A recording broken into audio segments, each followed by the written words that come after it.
The emergency alarms screamed through the massive Galactic Council chamber. Red lights flashed across the curved walls as hundreds of alien representatives looked up at the giant hologram screen floating above them. Alert! Alert! The Koraki system has fallen to the Devourer swarm. The automated voice echoed through the hall. Ambassador Sarah Chen sat in the human section, her heart racing as she watched the chaos unfold. Aliens from different worlds rushed to their communication devices, shouting orders in dozens of languages. Some had tentacles, others had multiple eyes, and some floated instead of walking. But they all shared the same expression: fear. Next to Sarah, Captain Marcus Torres leaned forward in his seat. "This is bad," he muttered. "The Devourers haven't attacked anyone in 50 years. On the screen, images appeared of massive black ships shaped like insects. They swarmed over a beautiful crystal planet, blocking out its sun. The Koraki homeworld. The council president, a tall blue creature with 4 arms, raised his hands for silence. "Fellow members," he announced, his voice deep and cold, "the Devourer swarm has returned. They are attacking the Koraki system as we speak." Sarah knew about the Koraki. They were peaceful beings made of living crystal who spent their time studying art and collecting knowledge. They had no armies, no weapons. They trusted the Galactic Council to protect them. "What are we going to do about it?" shouted the Vexian ambassador, his scales turning bright red with anger. The council president lowered his head. "The military committee has analyzed the situation. The Koraki system has no strategic value. Their population is small. Their technology is basic. Sending fleets to defend them would cost too many ships and lives." Sarah couldn't believe what she was hearing. She stood up. "Are you saying we're going to abandon them?" The chamber fell silent. All eyes turned to the human ambassador. "The decision has been made," the president replied. "All council members are ordered to evacuate their citizens from nearby systems and withdraw their fleets to safe distances." Around the chamber, alien delegates began leaving their seats. Some looked sad, others relieved. The Korathi ambassador pressed buttons on his wrist device, recalling his warships. The Zenthian representative was already gone, probably racing to save his own people. Sarah watched in horror as the great powers of the galaxy turned their backs on the Koraki. These were the same beings who claimed to stand for justice and protection of all species. "They're leaving them to die," she whispered to Captain Torres, her voice shaking. Torres nodded, his jaw tight with anger. "They don't think the Koraki are worth saving. Not enough resources, not enough technology, not enough military power." On the screen, the first Devourer ships had reached the planet's surface. Crystal cities began to shatter and fall. Sarah saw tiny lights, escape pods, trying to flee, but the swarm caught them easily. "This isn't right," Sarah said, louder now. "The Koraki joined the council trusting we would protect them. We promised them safety." The president looked at her with cold eyes. "Sometimes, Ambassador Chen, we must make difficult choices. The Koraki are expendable." That word hit Sarah like a punch to the stomach. Expendable. Worthless. Not important enough to save. As the other delegates filed out of the chamber, already forgetting the Koraki's fate, Sarah remained standing. Captain Torres stood with her. The human delegation refused to move. "What do we do now?" Torres asked quietly. Sarah's eyes burned with determination. "We do what humans have always done. We stand up for those who can't defend themselves." She touched her communication badge. "Get me Earth Command. Tell them we need every ship they can spare." The galaxy had made its choice. Now humanity would make its own. The United Earth Parliament building shook with angry voices. 500 representatives from every nation on Earth filled the Great Hall, some standing on their desks, others waving their arms in protest. "This is madness," shouted Senator Yamamoto from Japan. "The Devourer swarm destroyed the Arcanian Empire in just 3 days. What chance do we have?" Ambassador Sarah Chen stood at the central podium, her face calm despite the chaos. Behind her, Giant screens showed the latest images from the Koraki system. Crystal cities burning, refugee ships exploding. "We have something the Arcanians didn't," Sarah replied. "We have the will to fight for others, not just ourselves." General Patricia Williams, head of Earth's military, stepped forward. Her uniform was covered with medals from the colonial wars. "Ambassador Chen is right. But let's be honest. Our fleet is smaller than any major council race. The Devourers outnumber us 20-1. The hall fell quiet. Everyone knew she was right. Suddenly, every screen in the parliament changed. A young woman's face appeared. Maya Patel, daughter of the famous war hero who died saving the colony ship. "People of Earth," Maya said, her voice clear and strong. "I hacked into this broadcast because you need to see something." The screen split, showing a group of Koraki children huddled in a shelter. Their crystal bodies glowed with fear, colors shifting from blue to deep purple. One small Koraki looked directly at the camera. "Please," the child said in broken English, its voice like wind chimes. "We scared. Bad ships coming. Please help us." Maya's face returned. "I'm already on my way to volunteer." These children don't care about politics or military strategy. They just want to live. Are we going to let them die because the math says it's too hard? The broadcast ended. For a moment, nobody moved. Then, slowly, representatives began to stand. First one, then 10, then hundreds. "My grandfather was saved by strangers during the Great Flood," said Representative Okafor from Nigeria. "He taught me we must pay kindness forward. The colony of New Mumbai exists because Earth sent help when nobody else would," added Representative Singh. "I vote yes." Admiral Joe Jianyu, commander of Earth's space fleet, walked to the podium. His gray hair and stern face commanded respect. "If Parliament approves," he said, "I will lead Operation Guardian Shield. We cannot match the Devourers' numbers, but we can use human creativity and determination." He paused. "It will be dangerous. Many won't come home." The vote was called. Green lights for yes, red for no. The chamber glowed green, 84% approval. Outside, crowds had gathered. When news of the vote spread, cheers erupted. Volunteers lined up at recruitment centers. Engineers offered designs for new weapons. Scientists shared research on Devourer weaknesses. Captain Marcus Torres found Sarah in her office hours later. "The fleet is mobilizing," he reported. 40 warships, 60 support vessels, and over 100 civilian ships volunteering for evacuation duty. Sarah looked at the star map on her wall. The Koraki system pulsed red, so far from Earth, surrounded by enemy forces. "The other races think we're committing suicide," Torres continued. "They're taking bets on how long we'll last." Sarah smiled grimly. "They've never understood us. When the galaxy sees an impossible situation, they calculate odds. When humans see injustice, we calculate how to fix it." Torres nodded. "The first ships launch in 6 hours. Admiral Zhao wants you on the flagship. Tell him I'll be there," Sarah said. She looked at the photo on her desk. Her parents, refugees who'd been saved by strangers long ago.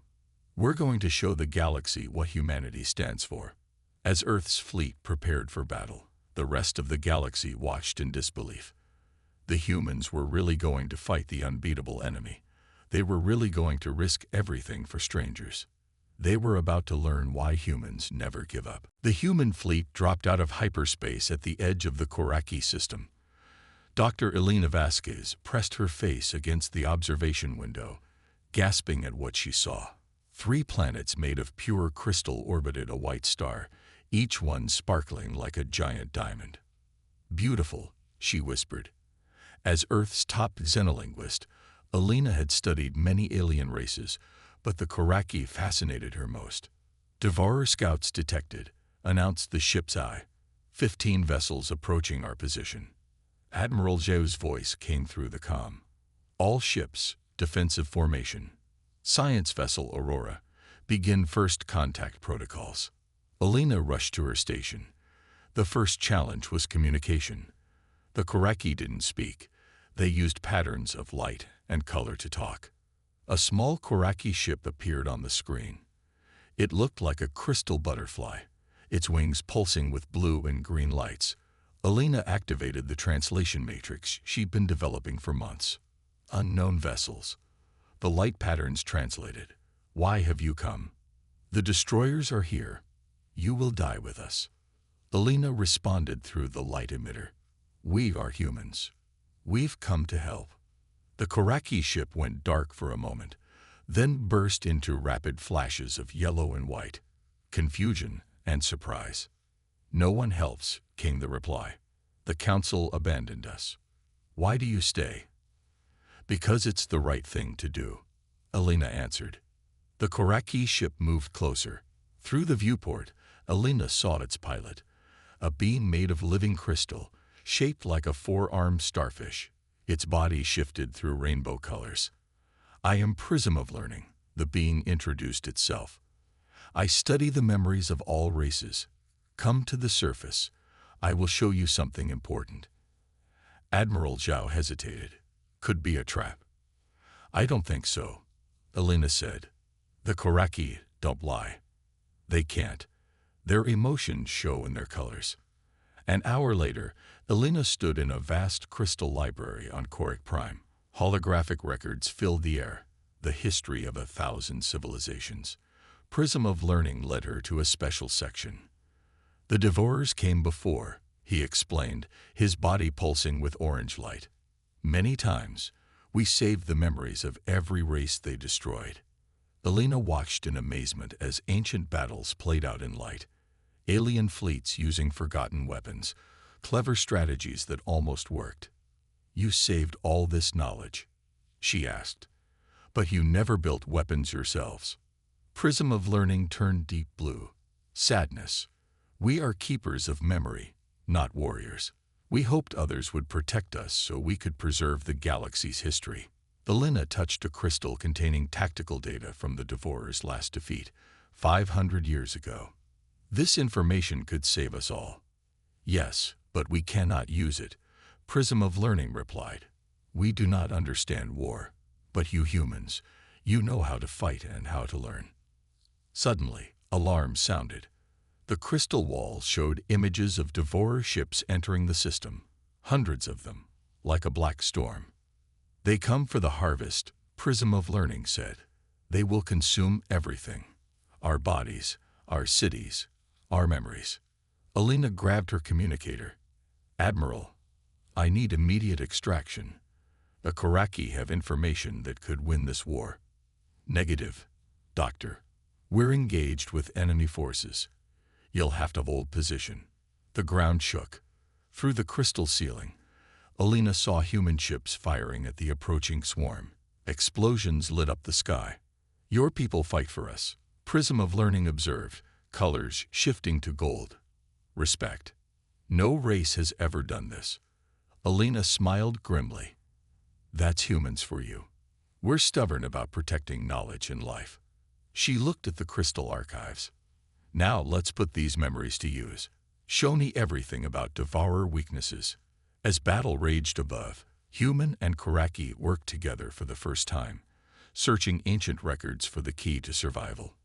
Neither species realized they were about to change galactic history forever. Captain Marcus Torres stared at the holographic map floating above the war table. Red dots swarmed around blue ones, Devourers outnumbering human ships 30-1. We can't win with normal tactics, he told his officers. But that's never stopped humans before. Lieutenant Kim pointed at the crystal structures on the planet below.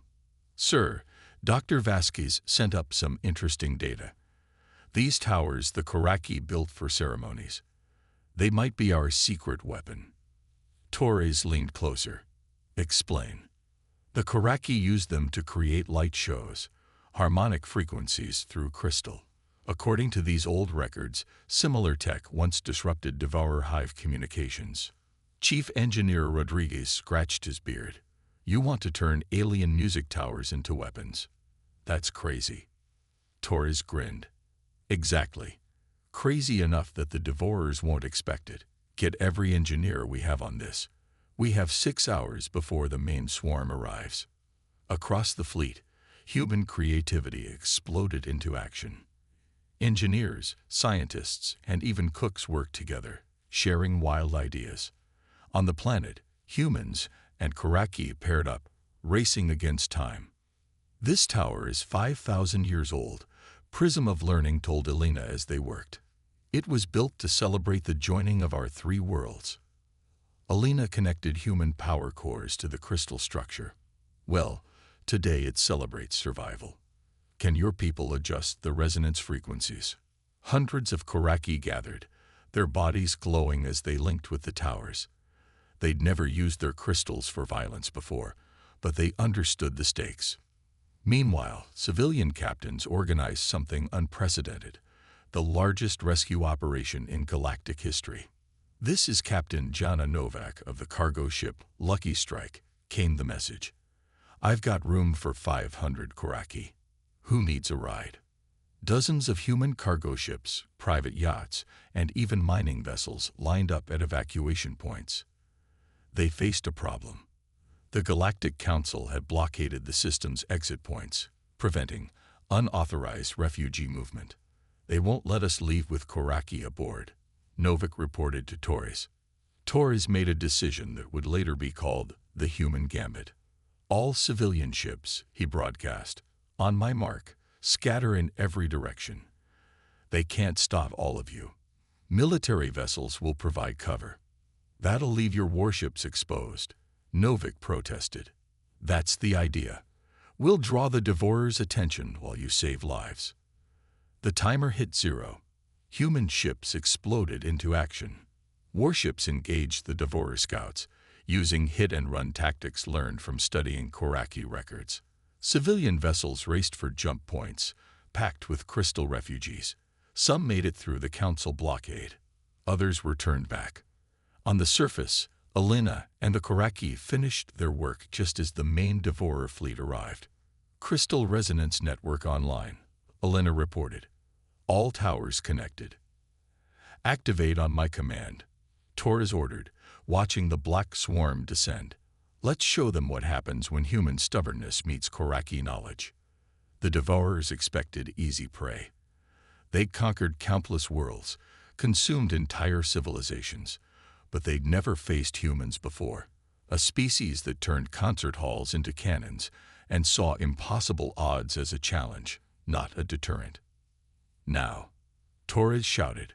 Across Korak Prime, ancient crystal towers blazed with power.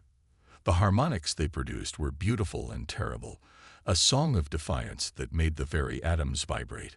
The effect on the devourers was immediate. Their perfect formation wavered. Ships collided. The hive mind screamed in confusion. "It's working." Elena cheered. Then her smile faded. "But it won't last. The towers weren't built for this strain." Torres nodded grimly. "Then we make every second count. All ships, attack pattern Omega.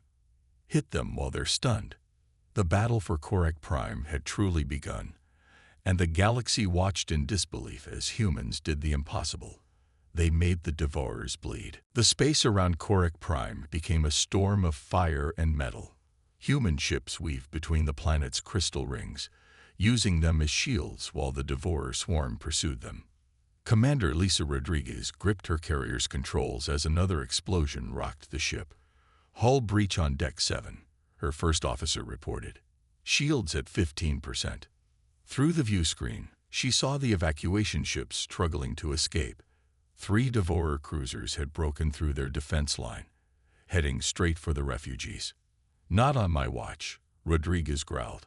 "All fighters, protect those civilian ships. Everyone else, follow me.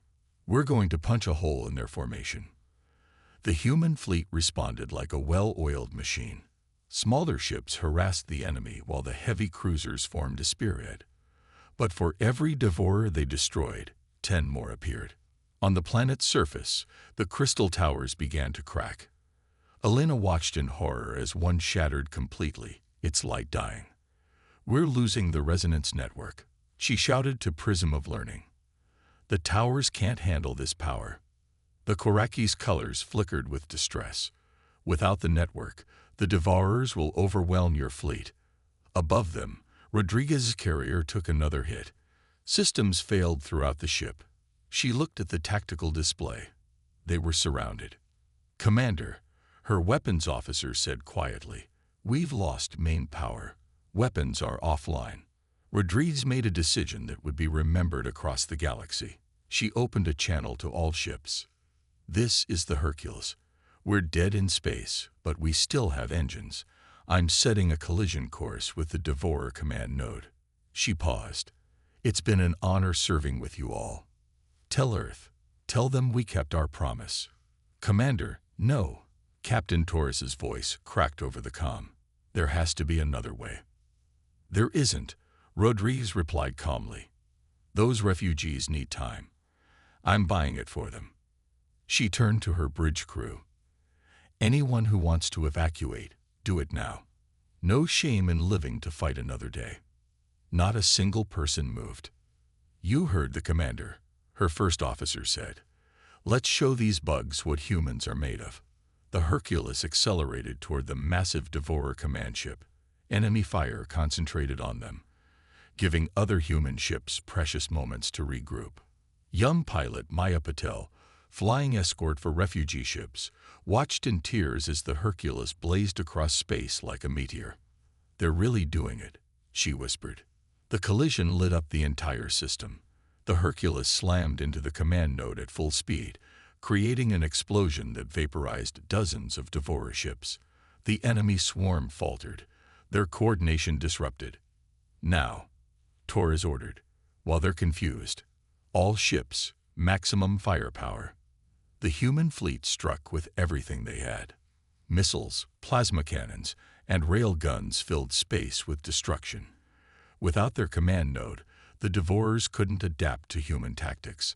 On the surface, Alina noticed something strange. "The Koraki are singing," she said. Thousands of crystal beings had gathered, their bodies pulsing in unison. Their light created new harmonics, different from the towers.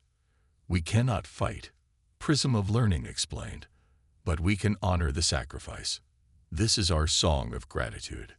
The Koraki's natural harmonics resonated with the damaged tower network, stabilizing it. The disruption field strengthened again.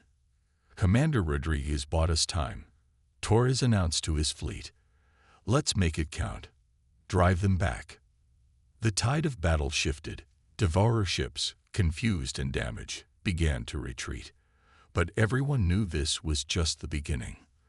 The swarm would regroup, adapt, and return stronger. As the immediate danger passed, Maya Patel led a squadron to search for survivors from the Hercules. They found none. Rodriguez and her crew had given everything. "This is what makes us human," Torres said solemnly. "We choose to stand when others run. We choose to sacrifice when others surrender." The battle was won, but at a terrible cost. And the war was far from over. Admiral Zhou studied the reports with growing concern. Half their fleet was damaged, ammunition was running low, and the Devourers were regrouping just beyond sensor range. "They'll be back within hours," he told his command staff. "Stronger and smarter. They learn from every battle." Dr. Elena Vasquez joined the meeting via hologram from the planet's surface. "Admiral, we've been analyzing captured Devourer technology. There might be a way to turn their strength against them." "Project Phoenix," said General Williams, appearing on another screen from Earth. "Our scientists have been working day and night. We've created nanites that can reprogram Devourer systems." Torres frowned. "What's the catch?" "Someone has to deliver them directly into the swarm's central core," Williams explained. "It's a one-way trip." The room fell silent. Everyone understood what that meant. "I'll do it," came a voice from the doorway. Lieutenant Jackson Beakey stepped forward. "My family was saved by strangers during the African water wars. Time to pay it forward." "I'm coming too," said Captain Maria Santos. "My daughter's on one of those refugee ships." Within minutes, 12 pilots had volunteered. Each had their own reason: debt, honor, or simple human stubbornness. Maya Patel found Jackson preparing his fighter. "You don't have to do this," she said. Jackson smiled. "Yes, I do. This is what humans do. We protect those who can't protect themselves." He handed her his flight wings. "Give these to my sister. Tell her I kept my promise." As the volunteers prepared, Elena worked with the Korakid to create a distraction. "We need to keep the Devourers focused on the planet while the Phoenix team approaches," she explained to Prism of Learning. "We will help," the Koraki replied. "We have one final song, the Harmony of Ending. It was meant for our last moments, but we gift it to your warriors." The Devourer swarm returned like a black tide. Thousands of ships blotted out the stars, their formation perfect and deadly. "Phoenix team, launch," Zhao ordered. 12 small fighters shot toward the enemy, each carrying humanity's last hope. The main fleet engaged the Devourers, drawing their attention. On the surface, every Koraki linked together, their crystal bodies forming a network that spanned continents. They began their final song, a harmony so pure it made the atmosphere vibrate. The Devourers reacted violently to the sound, their ships jerking and spinning. This chaos gave the Phoenix team their chance. "We're through the outer defenses," Jackson reported, approaching the core. Enemy fire intensified. One by one, the volunteer ships were destroyed. Maria's fighter exploded just kilometers from the target.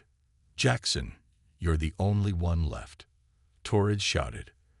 "I see the core," Jackson replied calmly. "It's beautiful in a terrible way, like a mechanical flower of death." His fighter was hit, systems failing, but momentum carried him forward. "For humanity," he whispered. "For the Koraki, for everyone who ever stood up to bullies." Jackson's fighter slammed into the swarm's core. For a moment, nothing happened. Then the nanites activated. Like a virus, they spread through the Devourer network. Ships began to malfunction, turning on each other. The perfect swarm became chaos. "It's working," Elena cheered. "The nanites are rewriting their base code." The Devourer fleet tore itself apart. Some ships exploded, others simply shut down, drifting helplessly. "They did it," Zhao said softly. "They actually did it." Maya watched the destruction through tears. 12 humans had given their lives to save a species they'd just met. It was the most human thing she'd ever seen. On the planet below, the Koraki's song changed from desperation to joy. Their crystals blazed with colors never seen before, the hues of hope and gratitude. The battle wasn't over, but the tide had turned. The sacrifice of the Phoenix team would be remembered across the galaxy as the moment humans proved that courage could overcome any odds. As the Devourer ships continued to malfunction, strange signals appeared on the human fleet's sensors. New ships were dropping out of hyperspace. Not Devourers, not human. "Admiral, we have incoming vessels," reported the sensor officer. "Multiple species, but these aren't official fleets." A rough voice crackled over the comm. "Human Admiral, this is Krelar of the Zarnathi warrior caste. I bring 60 ships and warriors who refuse to hide while others fight." Zhao exchanged surprised looks with Tories. The Zarnathi were known for following orders without question. "Your government forbade involvement," Zhao said carefully. "My government shames our ancestors," Krelar growled. "We Zarnathi were once protectors, not cowards. Your courage reminded some of us who we really are." More ships arrived. A sleek silver vessel announced itself next. "This is Tinyi of the Essene Mind Collective," came a gentle telepathic voice. 12 of us broke from our colony to help. We felt your determination across space. It woke something in us."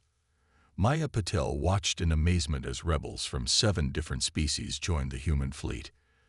Teachers, merchants, soldiers, individuals who couldn't stand by while their governments did nothing. "Look at them," she said to Tories.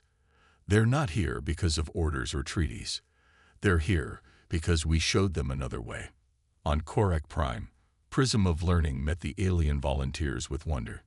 "You risk everything for us." A four-armed Denibian engineer named Thex replied, "The humans taught us something. When you see wrong, you make it right." Simple. Sin Yi's telepathic abilities proved invaluable. "I can link minds," she explained to Elena. "You're engineers and Koraki scientists. I can help them share knowledge instantly." With Kin Yi's help, human creativity combined with Koraki knowledge and alien technology like never before. They developed new weapons, better shields, more efficient rescue methods. Kreeler approached Admiral Zhao with respect. "Your people fight with honor, but also with joy. Even facing death, they joke and sing. We Zarnathi forgot this. War became cold calculation. We fight because we care," Zhao replied. "That makes us stronger, not weaker." The mixed fleet prepared for the Devourer's final assault. Scouts reported a massive second wave approaching. The main swarm had sent everything. "They're adapting to our nanites," Dr. Vasquez warned. "This wave will be immune." During the preparation, bonds formed between species who had never truly cooperated before. Human medics treated wounded Denibian pilots. Zarnathi warriors shared combat techniques with human marines. Issing telepaths helped traumatized Koraki children. Maya found herself flying alongside Rakash, a young Velkorian who had stolen his family's racing ship to join the fight. "My sister loves those Earth movies," he told her, "where humans always save the day. I thought they were fantasy until now." As the final battle approached, representatives from the rebel groups met in the flagship's war room. "Whatever happens next," said Ambassador Chen, "you've already changed history. The galaxy will never be the same." Kreeler stood tall. "We name ourselves the Free People's Alliance. No more hiding behind councils and calculations. We stand with those who stand for others." The name spread through the fleet like wildfire. Humans and aliens cheered together. For the first time in galactic history, beings from different worlds united not by treaty or force, but by shared values. "The second wave will arrive in 2 hours," Zhao announced. "But we're not the same force they faced before. We're something new, something stronger." On every ship, in every language, the same message echoed: for the Koraki, for the fallen, for the future. The galaxy had turned its back, but in doing so, it had created something unprecedented. An alliance built on conscience rather than convenience. The true test was about to begin. The second Devourer wave arrived like a nightmare made real. Ships beyond counting, each one adapted to resist the nanites that had destroyed the first wave. "They're jamming our weapons," shouted a Zarnathi gunner. "Nothing's working." On Korek Prime, Prism of Learning approached Elena with urgent news. "There is something we never told outsiders. The first song, a harmony that can break the Devourer's neural network, but it requires perfect synchronization between light and sound." "Why didn't you mention this before?" Elena asked. "Because we cannot sing it alone. It needs voices that understand both war and peace. Voices like yours." Elena's eyes widened. "You want humans to sing with you." Within minutes, every human who could carry a tune gathered with the Koraki. Musicians from Earth's fleet connected via comm links. Even tone-deaf Marines hummed along. "This is crazy," muttered Torres. "We're fighting a space battle with a song." "Sometimes crazy works," replied Maya, remembering the crystal towers. Sin Yileti used her telepathic abilities to link human and Koraki minds. For the first time, two species truly understood each other. Humans felt the Koraki's pure love for knowledge, while Koraki experienced human determination and passion. The combined species began the first song.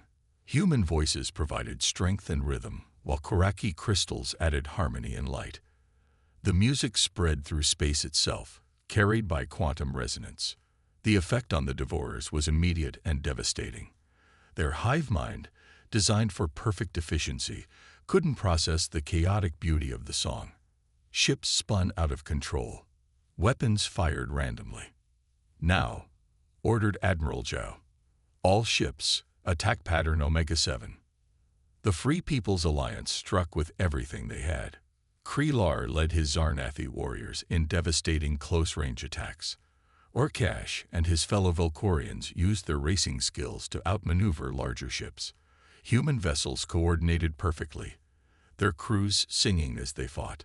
Maya Patel led a squadron straight into the enemy formation. As she flew, she felt the music flowing through her, connecting her to every ally.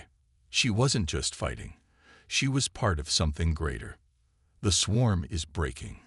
Someone shouted. They're retreating. But the Devourers had one final trick. Their largest ship, a monstrous carrier, activated a self-destruct sequence that would destroy the entire system. If we can't have it, no one will, translated Xindi from their thoughts. Without hesitation, 3 ships broke formation. 1 human, 1 Zarnathi, 1 Essene. Together, they pushed the carrier away from the planet, into deep space. For the Alliance, came their final transmission before the explosion lit up the void. The remaining Devourers fled in complete disorder. For the first time in recorded history, they had been truly defeated. As the song faded, something remarkable happened. Across the galaxy, on worlds that had turned their backs, people watched the battle's end. They saw humans and rebels standing together, protecting the weak, facing impossible odds. On the Galactic Council's capital world, protests erupted. Citizens demanded to know why their governments had abandoned the Koraki, why they hadn't stood with the humans. Back at Korak Prime, the crystal cities blazed with celebration. Humans danced with Koraki, their movements creating new patterns of light. Zarnathi warriors recited poems of valor. Essene telepaths shared visions of hope. Maya found herself surrounded by young beings from dozen species, all wanting to hear the story of humanity's stand. "Why did you come?" asked a small Koraki child, its crystals shimmering with curiosity. Maya smiled. "Because that's what friends do. They show up when you need them most." The tide hadn't just turned in battle, it had turned in the hearts of countless beings across the galaxy. The age of indifference was ending. The age of conscience had begun. The battlefield was chaos. Explosions rocked the stars as human ships fought against the massive fleets of the Galactic Alliance. The space around the Chair homeworld was filled with the sounds of blaster fire and the scream of damaged vessels as they careened through the void.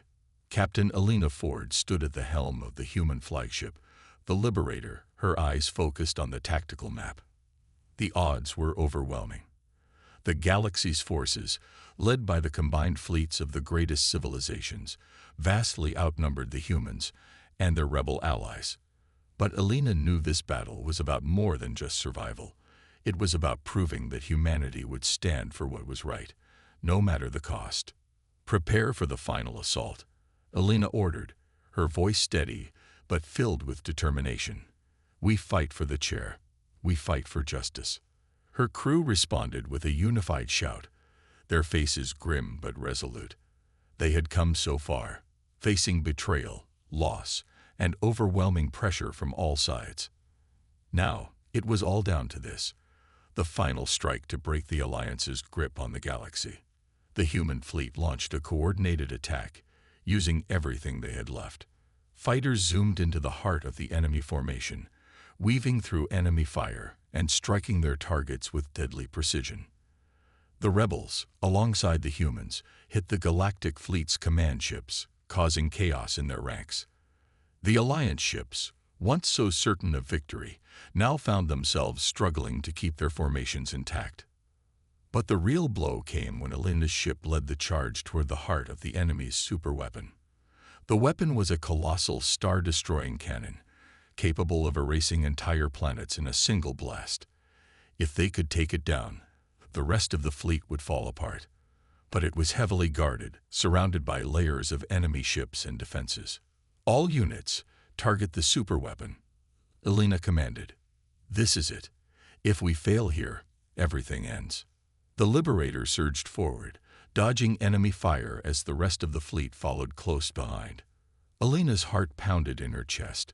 The stakes couldn't have been higher. One wrong move, one missed shot, and they would all be wiped out. The final approach was a deadly dance. Ships exploded around them, but the humans pushed on, using every trick they knew. Alina's crew worked like a well-oiled machine, their every action planned and executed with precision. The rebel ships provided cover, buying them enough time to breach the weapons' defenses. And then, with a blast that shook the fabric of space itself, the Liberator fired its final shot, straight into the heart of the superweapon. The explosion was magnificent, a blinding light that filled the screen with white-hot fury. The superweapon crumbled, its power source detonating in a cataclysmic event that sent shockwaves throughout the battlefield. The remaining enemy ships faltered, their coordination lost. The humans, now surrounded by the wreckage of the once imposing galactic fleet, knew victory was within reach. The fight wasn't over yet, but the humans had dealt a blow from which the Galactic Alliance would never recover. Alina looked around at her crew, exhausted but unbroken. They had done the impossible. The galaxy had turned its back on the chair, but humanity had stepped forward to defend them. This battle would be remembered for centuries. It was humanity's shining moment, a beacon of hope that would inspire the galaxy to stand against injustice. No matter the odds, the battle was over. The wreckage of the Galactic Alliance's mighty fleet drifted in the vast emptiness of space, a silent testament to the fierce conflict that had just ended. Captain Alina Ford stood on the bridge of the Liberator, staring out at the remnants of the superweapon they had destroyed. Her heart was heavy with the weight of the lives lost, but it was also filled with pride. They had won. Humanity had stood up when no one else would. They had defended the chair, a peaceful species wrongly accused and abandoned by the galaxy. The Alliance's forces, once so confident in their power, had been shattered, and the chair were free. Alina knew this victory meant more than just saving a race. It was about standing for what was right, no matter the cost. The Liberator floated gently in the aftermath, the crew silent but deeply satisfied. Alina took a deep breath, feeling the weight of the moment. They had done the impossible. The humans had proven that, no matter how many enemies they faced, they would always fight for the underdog, for justice, for peace.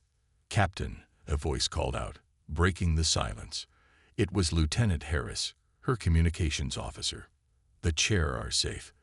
They've begun to evacuate their homeworld and are heading to their new sanctuary on Earth. They're grateful, Captain, beyond words." Alina nodded. The chair had faced death, and now they were free. It was hard to imagine what they must have felt, but Alina was sure they would never forget the humans who stood with them when the rest of the galaxy turned its back. "Tell them we will always stand by them," Alina replied quietly. "Tell them humanity is their ally, forever." As the Liberator drifted toward Earth, the crew began to celebrate. But even in their joy, there was a sense of calm, of understanding. They had fought for something greater than themselves, and now they would rebuild the galaxy together. Back on Earth, news of the victory spread like wildfire. Humanity's role in saving the chair had become legendary, a story that would be told for generations. The galaxy, once filled with distrust and fear, now had a new hope. Humans had shown the way. The rebellion had succeeded, but the fight for justice was far from over. Alina knew that. She could already feel the whispers of change, the quiet stirrings of other oppressed races in the galaxy who had seen what humanity could do. The Liberator had become a symbol, not just of military might, but of moral strength, and with that strength, humanity would continue to fight for what was right. Alina stood tall, looking at her crew, her heart swelling with pride. The future of the galaxy had changed that day, and humanity had played a pivotal role. The sun rose over Earth, its rays casting a warm glow across the planet. A new day had begun, and with it, the promise of peace. Humanity had proven that, when the galaxy turned its back, they would always be there to defend the innocent. The galaxy had learned that humans didn't just survive, they dominated when necessary. and they stood by those who could not stand for themselves. And from that day forward, no one would ever doubt the strength and heart of humanity again.